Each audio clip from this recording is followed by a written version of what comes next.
قرآن خوانی ہو رہی ہے اور یہ 10واں ہو رہا ہے اور یہ 40واں ہو رہا ہے اور یہ برسی ہو رہی ہے، ان کا کوئی ثبوت نہیں ہے کتاب و سنت کے اندر، یہ بدعت ہو گئی۔ تو اسی طریقے سے بدعات ہیں۔ البتہ یہ ہے اب اسی طریقے سے ہمارے ہاں ایک نئی رسم چلی ہے، آپ یوم پیدائش منا رہے ہیں، سالگرہ کر رہے ہیں، یہ مغرب سے آئی ہوئی ہماری رسمیں ہیں،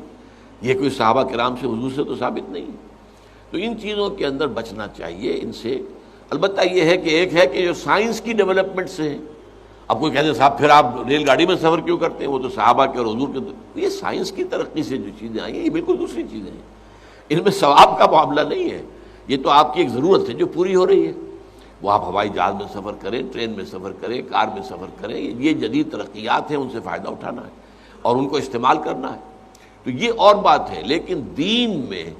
کوئی نئی چیز جو حضور اور صحابہ سے ثابت نہ ہو اور اس کو آپ حصول ثواب کی نیت سے کریں، وہ بدعت ہے۔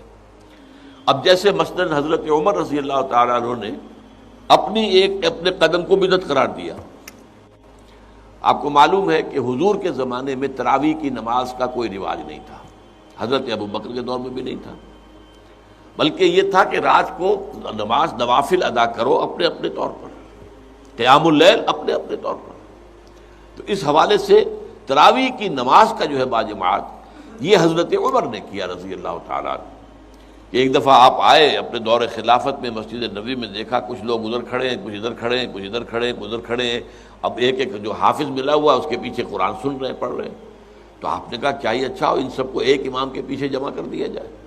اچھا کوئی اول شب میں پڑھ رہے ہیں، کوئی دیر میں پڑھ رہے ہیں، حضور نے 3 دفعہ جماعت کرائی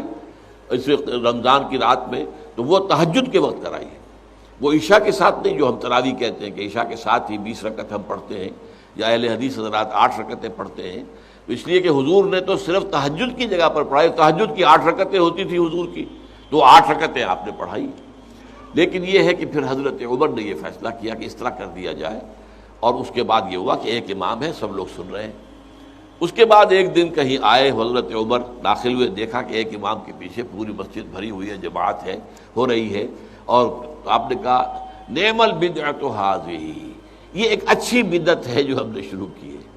تو اس سے بدعت حسنہ کا لفظ عام طور پر لوگ لے لیتے ہیں، لیکن یہ واضح رہے کہ یہ حق جو ہے یہ خلیفۃ المسلمین کو تو حاصل تھا، یہ نہیں ہے کہ ہر شخص اس طرح کی نئی بدعت ایجاد کر لے اور کہے یہ بھی اچھی بدعت ہے، بدعت حسنہ ہے۔ اگر ہم اذان سے پہلے یہ پڑھ دیتے ہیں، درود پڑھ دیتے ہیں، تو کیا برائی ہے اس میں؟ کوئی بری بات تو نہیں ہے درود پڑھنا، لیکن بھائی نہیں، یہ قرآن اور حدیث سے اور صحابہ کے عمل سے ثابت نہیں ہے، اس لیے یہ بدعت ہوگا۔ اس لیے جو چیز جو ہے اس طرح کی، لیکن حضرت عمر رضی اللہ تعالیٰ عنہ یا کسی اور خلیفہ راشد کا کوئی فیصلہ ہو اور وہ گویا کہ پرانے طریقے میں کسی چیز کا اضافہ ہو رہا ہو، تو وہ ایک علیحدہ بات ہے۔ لیکن ان کے بعد کیونکہ اس میں یہ ما انا علیہ و اصحابی، تو اصحاب حضرت عمر اصحاب میں سے ہیں، اور اصحاب ہی نہیں بلکہ آپ جو ہیں خلفائے اربعہ میں سے ہیں، خلیفہ ثانی ہیں، تو اس پہلو سے ان کی بات علیحدہ ہوگی، لیکن کسی اور کو اپنے کسی کام کی شروع کرنے کو بدعت حسنہ قرار دینا یہ